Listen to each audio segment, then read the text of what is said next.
bunso. Kaya pala, ha?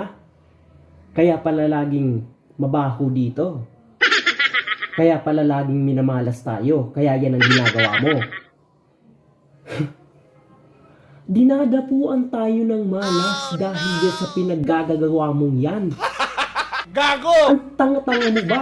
Kaya wala tayong natatanggap na grasya kung ano-ano ang ginagawa mo. Eh, yan, maraming tiyanak na dito sa kagagawan mo. Yan, minamalas na tayo.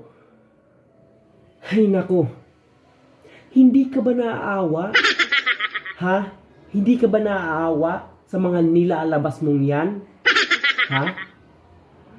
Pamilya natin yan. Kauri natin. Tanga ka ba? Ha? Tanga ka ba? Tapos, aanuhin mo lang yan sa damit mo? Mag-isip-isip ka nga. Ha? Mag-isip-isip ka. Hindi mo ba ako naiintindihan? Tanga ka ba? Ha? Tanga ka? Ha? Kalahi natin yan. Tapos, inaano mo lang sa damit? Tinatago mo lang sa damit? Ha? Nagiging mancha lang sa damit? Ang kabastusan mo kasi wag mong araw-arawin. Naiintindihan mo ba ako, ha? Tutulong kang sa'yo, ano?